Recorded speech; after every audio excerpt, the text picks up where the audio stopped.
ainda de pés. Quero estar convidando aqui o pastor José Carlos, companheiro nosso, para estar assumindo essa tribuna e fazendo uso da palavra. Meus irmãos, a paz do Senhor.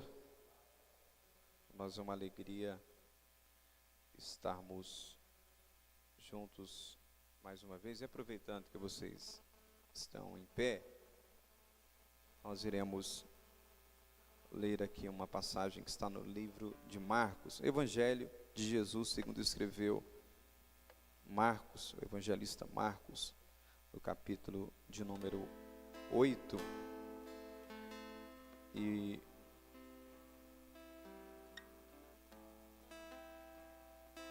o verso de número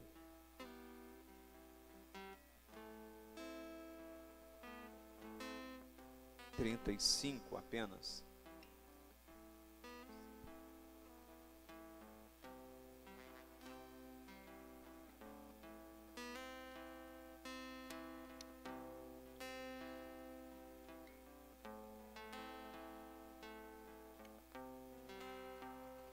Marcos capítulo de número 8, verso de número 35, apenas o verso 35.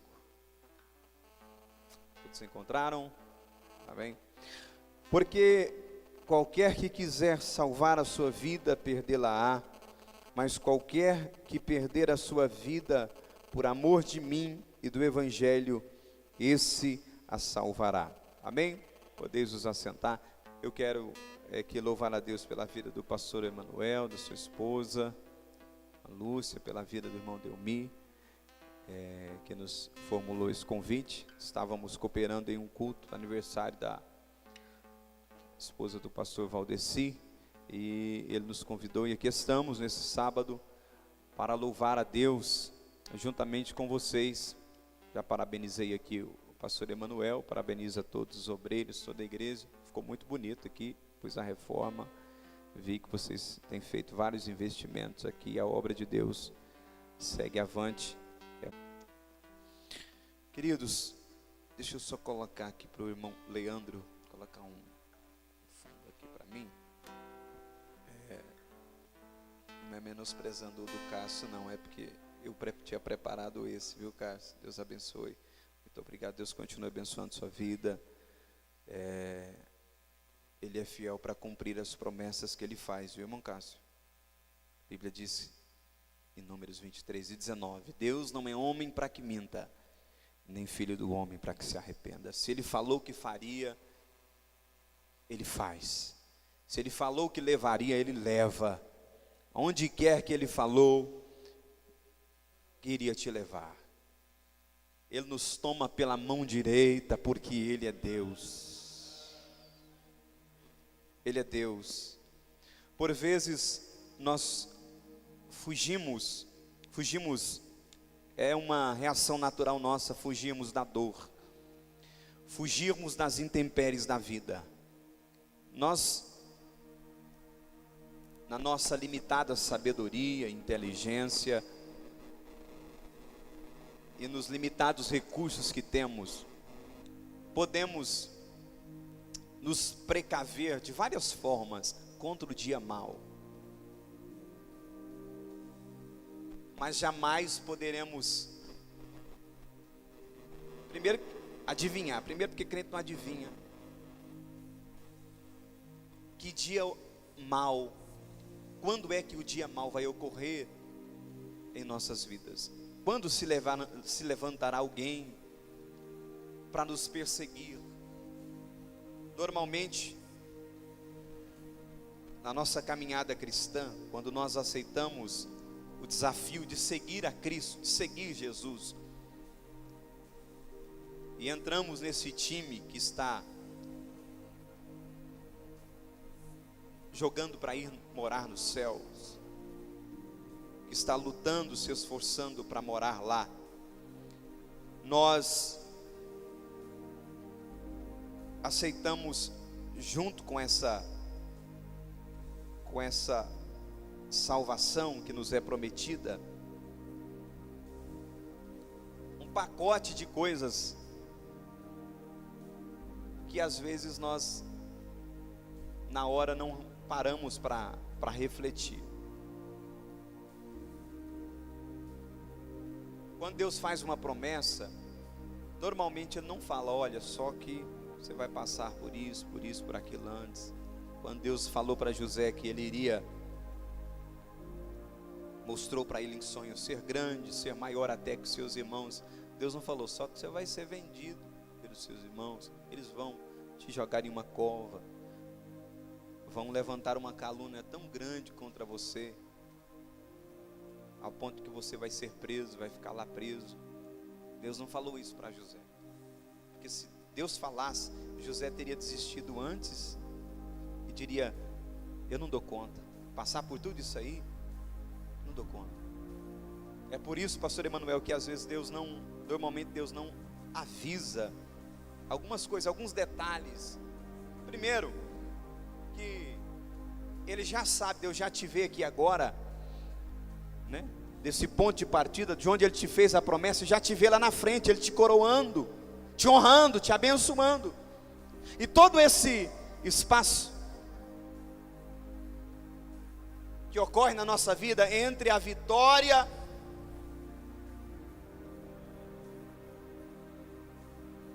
e o local de onde nós estamos partindo rumo à vitória,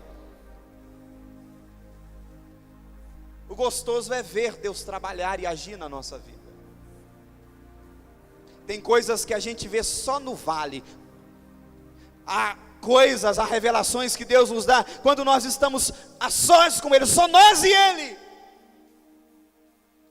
E é por isso que às vezes Ele permite que os amigos vão embora, que os amigos não nos visitem, que os amigos não nos liguem.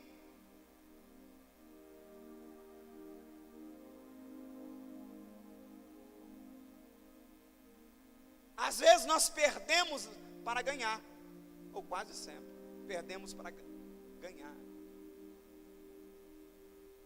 Tem gente que fica pé da vida quando Deus usa alguém e ele está entrando num relacionamento, ele ou ela, errado, e Deus fala assim, já que ele não resolve terminar, e Deus vai lá e entra no coração, põe no coração do outro e fala assim, então você termina com ele, tira a pessoa do seu caminho, porque ele está te livrando de algo que Ele não quer que você passe. Tem vezes que Deus tira da nossa vida pessoas, coisas, porque Ele tem algo maior e melhor para nós, e com aquela pessoa ou com aquela coisa que está, às vezes até trazendo satisfação para nós, mas não dá para nós chegarmos até lá onde Ele tem projetado, com aquilo, porque aquilo em algum ponto do caminho vai nos trazer prejuízo, vai nos trazer algum certo impedimento. Deus sabe como fazer, Ele não precisa ser ensinado. Às vezes nós queremos ensinar Deus a trabalhar.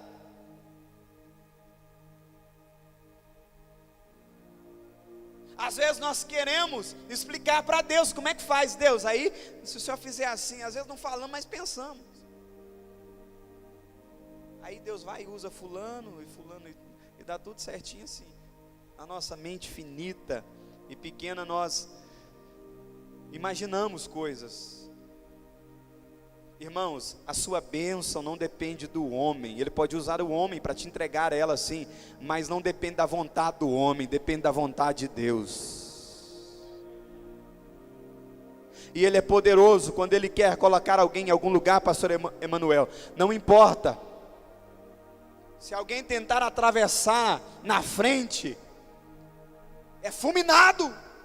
Porque Deus, Ele faz o que Ele quer, como bem quer, na hora que Ele quer, porque Ele é Deus. Às vezes Ele permite o homem achar que é alguma coisa. Tem um hino que a Jamile canta que fala assim, o homem faz a reunião, mas Ele é quem decide. No final a vontade de Deus que prevalece, não é a vontade do homem. Porque a Bíblia diz que é Ele quem opera em nós o querer e o efetuar. E às vezes vamos falar, nossa, é um negócio aqui do meu coração, foi Deus. E a gente não precisa ficar preocupado em como Deus vai fazer. A gente fica só na presença de Deus. Tem horas que Deus só nos quer chorando, dizendo: Pai, estou aqui.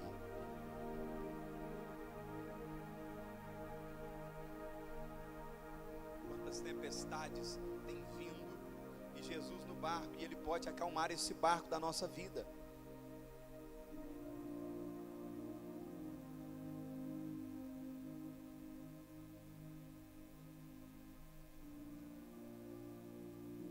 As pessoas que estão tão preocupadas, irmãos, com os cuidados dessa vida,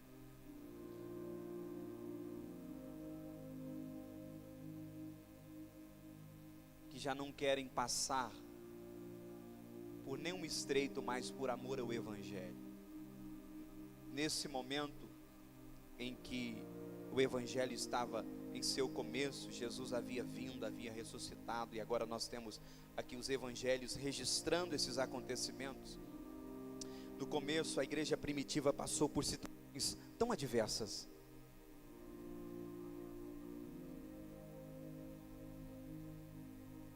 No século I, a igreja em seu começo, aqueles que decidiam-se por Cristo estavam por vezes assinando a sua sentença de morte.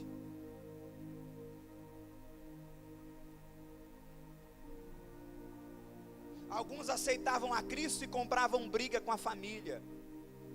E naquela época, inclusive Jesus já havia prevenido os seus discípulos disso: olha, vão levar vocês diante do Sinédrio.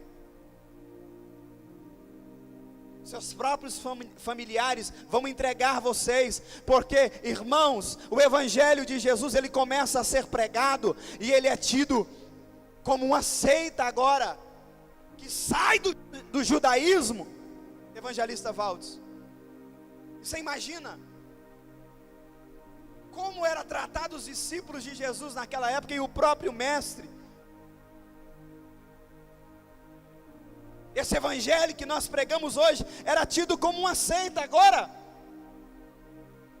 que estava batendo de frente com o judaísmo, e eles usaram tudo,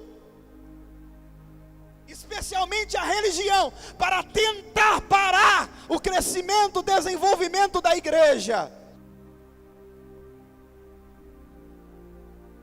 Não era a vontade dos homens, era a vontade de Deus. Gamaliel falou sobre isso. Se isso for do homem, isso para. Como muitos movimentos, o movimento ele vem, às vezes cresce, chama a atenção de todo mundo. Quantos movimentos não têm se levantado nesta última hora?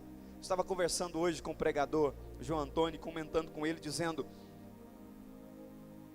que há tantos homens que às vezes com uma oratória impecável, com um grande número de seguidores nas redes sociais, com uma pregação bonita, tem levado multidões, às vezes até deixar de ir para o culto para assistir. Ah, não, eu já vejo a mensagem do fulano de tal aqui em casa. Ah, agora tem a novela de crente. Não, pastor, não precisa ir na igreja não, tem a novela aí. Eu vejo a novela aqui em casa e está tudo certo. E assim vou sendo edificado. Eu creio que aqui não tem. Mas tem esse povo, esses irmãos aí, que trocam o culto pela novela. Mesmo que ela seja gospel ou evangélica, ou contem, ou fale de uma mensagem, nada substitui o culto a Deus. Nada substitui, irmã Lúcia, essa comunhão que temos um com o outro. Esse a paz do Senhor, esse abraço, esse olhar carinhoso, esse como é que está, irmão?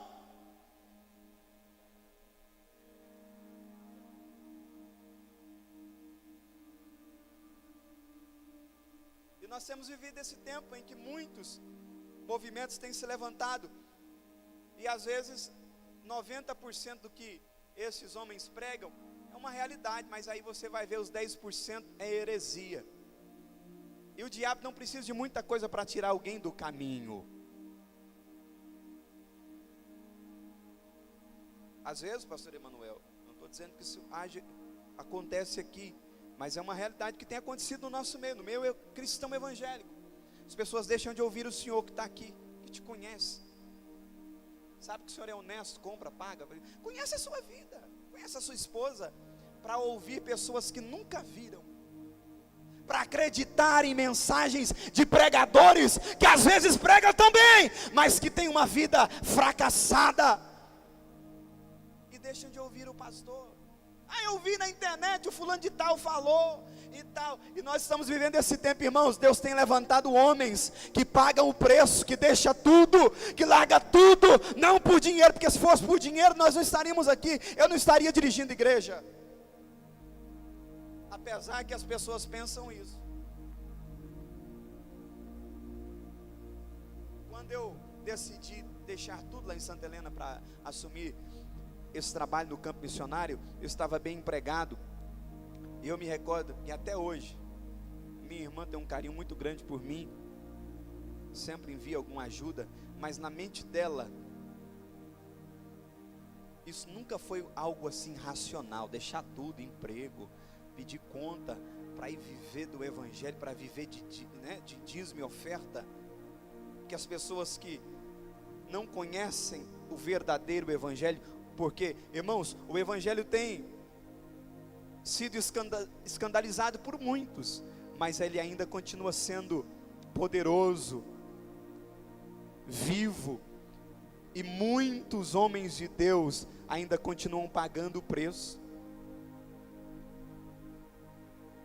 e eles estão aqui pertinho de nós. Às vezes não prega tão bem como lá da televisão, da internet, mas tem vida com Deus. É tão fácil admirar quem está longe, evangelista Paulo. É tão fácil a gente admirar e olhar. E a cada dia que eu ouço estes homens, a gente começa a ouvir e começa às vezes até a achar bom, gente, que coisa boa. Mas lá na frente eles se revelam as suas reais motivações, as suas reais intenções. Estão de olho no dinheiro, e para isso abrem mão de tantas coisas que Deus não abre mão. O evangelho de Jesus é um evangelho genuíno, verdadeiro, e que prega arrependimento, perdão, cura, libertação, transformação, mudança de vida. Jesus, ele chega ao ponto de dizer: olha, qualquer que quiser salvar a sua vida, ele vai perder ela. Isso em todos os aspectos, em todos os sentidos. Tem gente que não fica crente porque ele não quer ficar mal com um parente dele que não gosta de crente. O que meu pai e minha mãe vai pensar de mim? Vai pensar que você está querendo morar no céu, porque crente, irmãos, é uma raça de gente maravilhosa que existe sobre essa terra. O autêntico seguidor de Cristo, ele é gente boa onde ele chega. Ele tem uma mensagem temperada, sadia. Ele cumprimenta todo mundo. Ele fala a paz do Senhor. Ele profetiza isso até na vida de quem não é crente.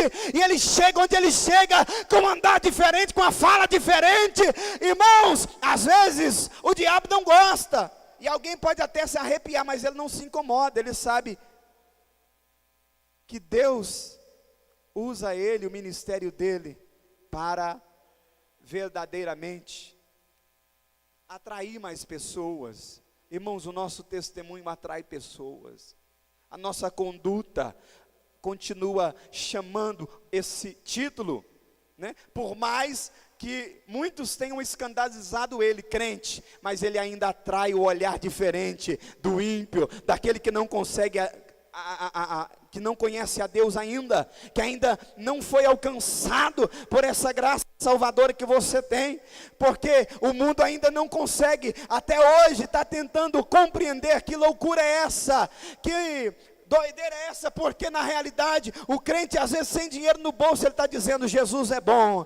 Ele às vezes não tem tudo aquilo que ele tem, ele continua dizendo aleluia, ele vem para o culto, ele adora, e o mundo não consegue compreender, porque às vezes nós não temos tudo que gostaria, mas mesmo assim nós conseguimos colocar a cabeça no travesseiro, dormimos bem à noite. A Bíblia diz que é assim, doce é o sono do trabalhador, do justo, quer coma bem, quer coma mal, ele dorme, ele descansa descansa, ele adora, independente das circunstâncias à sua volta. E há tantos preocupados com as questões dessa vida. Naquela época, muitos de nossos irmãos perderam a sua vida. Isso literalmente. Perderam para nós, porque para Jesus eles ganharam. Morreram pela causa do Evangelho. Literalmente. Hoje tem gente que pela causa do Evangelho tem dificuldade até de falar que, não, o que vão pensar no meu trabalho? Eu conheço um testemunho de um irmão que há mais de 10 anos trabalhava em uma empresa e ele se gabava, né? Isso inclusive ele chegou a contar para o seu pastor: pastor, tem mais de 10 anos que eu trabalho na empresa fulano de tal, e até hoje lá ninguém sabe que eu sou crente.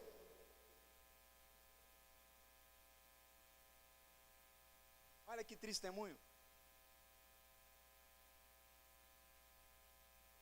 É impossível não reconhecer um autêntico cristão. É impossível.